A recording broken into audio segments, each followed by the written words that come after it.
Now, it's time to talk the latest from the business front as the Lagos Bureau de Change rate and parallel market is seeing the Naira trading at about 472 Naira to the dollar and 575 Naira to the pound sterling and 530 Naira to the euro. So far, the fall of the Naira, according to some economists, are attributing the volatility to the antics of currency speculators. So far, there have been commendations poured out following the recent CBN unification of the Naira's exchange rate, a step to boost investors' confidence and enable a market-friendly business environment. Earlier in the year, the World Bank also attributed Nigeria's fall in foreign direct investment to multiple exchange rates as investors felt a manipulation of the foreign exchange market. Well, joining me now to discuss more on the recent movement and trading pattern is Oladotun Mabinori, an economist. Good to have you on the breakfast show this morning.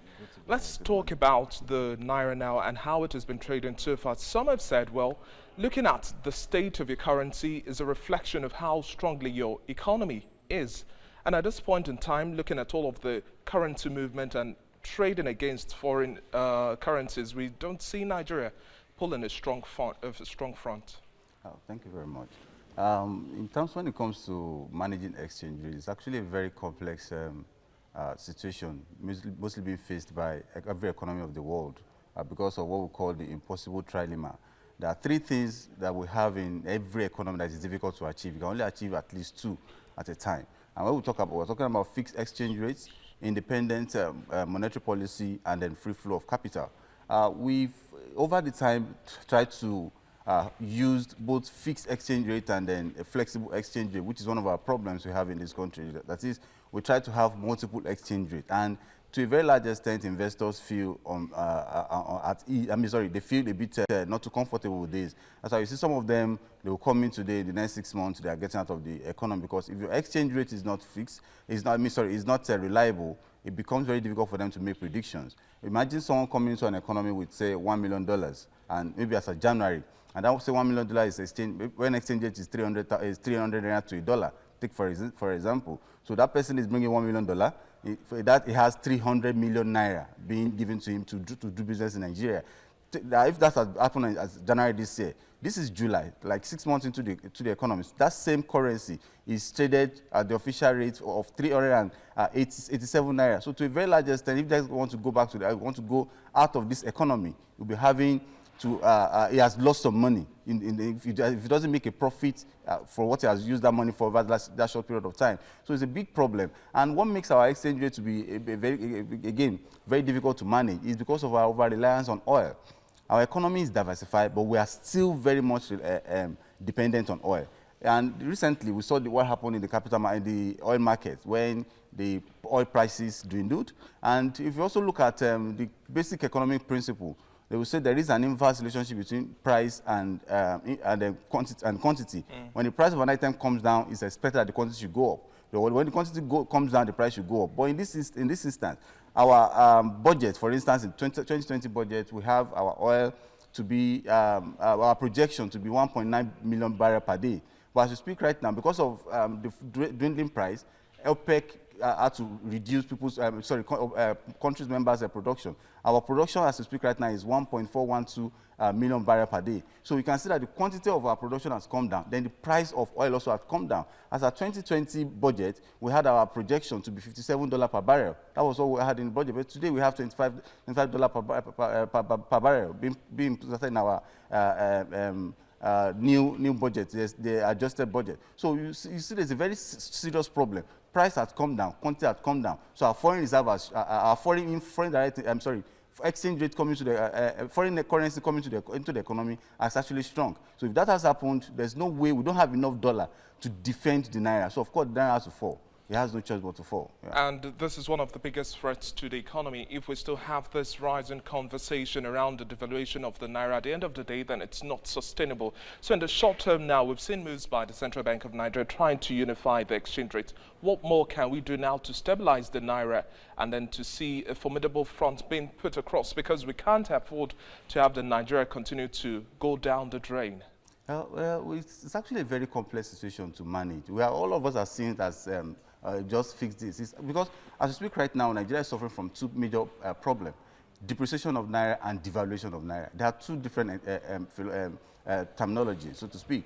Depreciation is reduction in the exchange rate as a result of demand and supply for your currency, while devaluation is a deliberate policy to reduce your exchange rate. So we're having both, because the CBN cannot defend Naira anymore. So that's why they're saying, okay, let us devalue this currency. For instance, as at January this year, we have, at the entry into 2020, we have our exchange rate to be at 308 to dollar.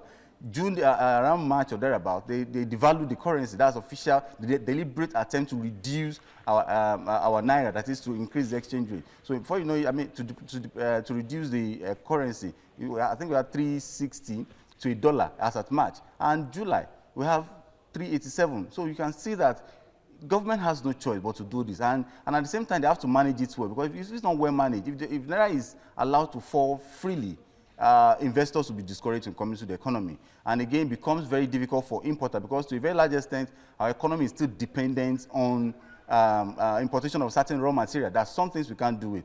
Okay, fine, I think 3 days ago or thereabout, CBN banned importation of corn. That is not banned, so to speak. They said they won't have access to official exchange. That means if you want to import corn, you go to parallel market, where dollar, as at yesterday, dollar closed at 472 Naira. 472, yeah, exactly. So you have to go to market, to the parallel market to buy. So for instance, someone whose raw material is corn, it becomes a problem. That means what you have been buying at 380, for instance, will go for 477. Then the cost of, the difference of that, that exchange rate has to be passed, either you bear it or you pass it to your consumer, which is called the pass-through effect. So the essence, your ability to pass that to consumer depends on the nature of your commodity. Is it an essential commodity, or is it a commodity that people can do without? That is it a luxury or a necessity? If it's a luxury, of course, no problem. You have to bear the exchange difference by yourself. But if it's something that of a necessity, you have to pass it to them. Then again, this banning of exchange rates, of corn, to a very large extent, as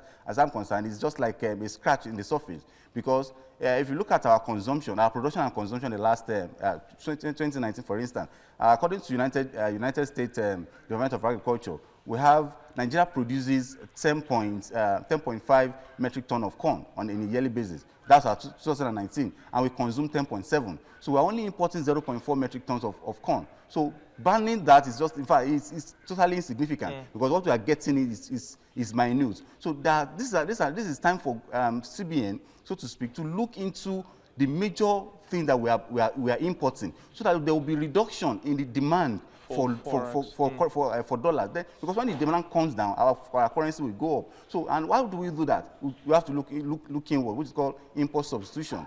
They always say that the best time to plant a tree was 10 years ago. The next best time is now. Are you with me now? So we should have done all this import substitution 10 years ago, but we didn't do them. Now, this is the best time for us to do it. Look at the issue of rice. So if we had not taken a bold step like 2, 3, 4 years ago to ban importation of rice, then what would have happened to us during this coronavirus? So these are things that government should put in place. Try as much as possible to encourage agricultural sector of the economy. Fine, the government is trying, but we don't just go into the agricultural sector also. We should we should go into the value chain. Because if we are exporting raw materials, we are creating unemployment at home. Exactly. So, Oladotun, we'll just have to pause here for now. Thank you very much for your contribution on The Breakfast Show. And definitely, conversation has to continue on stabilizing the Naira. We can't just afford to leave it to the free fall. For some economic watchers, they say, well, looking at the fact that we have some recent scarcity of the greenback, this is an indication that the Naira is slowly moving towards the road to recovery. What do you make of this move? Well, for me, I can't say that we still have less.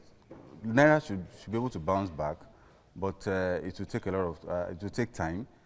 For this year, let's just forget about the Naira bouncing back, and because we have a lot of pressure on it right now. You know, what determines the exchange rate majorly is actually the forces of demand and supply. And we still have the demand for dollar still increasing. Let's still thank God that the international travel is still banned. Once the international travel opens, demand for international travel accounts for about 3% of total demand for dollar. So once international travel opens, that is, the international airline is open, we will realize that there will be more pressure on the demand for naira, for dollar. So that means our naira will still depreciate. And if possible, the CBN would devalue it. So this, as far as this is concerned, we shouldn't expect a miracle to happen as far as our exchange rate is concerned. But maybe come early next year, post-COVID 2021, the naira can start appreciating again. But for now, it might be difficult for naira to rise. And what other measures would you also advise the CBN in terms of managing liquidity, in terms of looking at forex management as well, and then how this also largely affects Nigeria's economy? You've rightly made mention of the fact that gradually we are going to see the economy reopen. We are going to see international business having to occur, and we cannot necessarily hold back on the forces of demand and supply. But in the short term, what measures can we take to gradually stabilize the naira to the road to recovery? Well, I can confidently say that what we have right now is totally beyond the control of any government.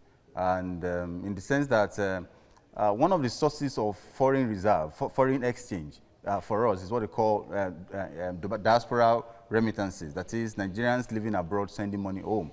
And most of these people abroad have actually lost their jobs, or the economy where they are majorly, maybe the Europe, the Americas, and what have you, has been locked, is on lockdown, or is seriously going through a serious economic issue. So it's difficult for them to send in money. So it might be difficult for us to get to control that. That means our economy is totally exposed to external factors, called exogenous variable that we can't control. Now, coming home domestically, this is time for government to expand our economy in terms of diversification, so that we can have more to offer for the world, to the world, than importing from the world. Our agricultural sector, for instance, we should leave the aim of exporting raw materials, the agricultural products in raw form. We should go into transforming them to finished goods and exporting them, so that we'll create employment at home, and at the same time still have foreign earnings. Okay. Why export cocoa when we can export chocolates? Dr. If I may also butt in here, now let's talk about the role of the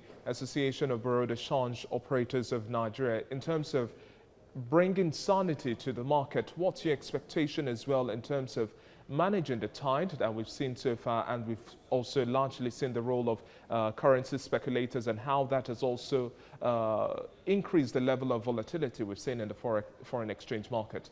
The Bureau de Change Operators are businessmen, so they are very difficult to a very large extent control. And they will say they are there to make profits. Some of them are even speculators, they are arbitrageurs, and some of them have even made millions of naira as naira is falling. That is what they are doing, because our exchange rate policy, and I said the other time that we have what they call the impossible trinity. There are three things that you can't have the three of them at the same time. You can't have fixed exchange rate, you can't have independent monetary policy, and you can't have free flow of capital at the same time. You have to choose two. So to a very large extent, our own economy, our CBN, for a very large extent, has tilted towards the aspect of having free flow of capital and fixed exchange rate. So we have what they call independent monetary, our monetary policy is not independent, it's exposed to external shocks. So at the same time, while we are trying to settle that, to at least reduce the effect of external shocks, it means we make our exchange rate to be very, very flexible. And by making that flexible means we are giving room for the bureau to change. And they are there to make money. You can't dispute that. And it's very difficult to control them, in the sense that whatever policy you put in place, human beings, that is the consumers, those that are actually demanding this dollar, which actually puts pressure on them to sell even above the prevailing rate. You know, CBN has really put in so many things in place. For instance, we have what they call the NAFIX, that is a Nigeria Autonomous Foreign Exchange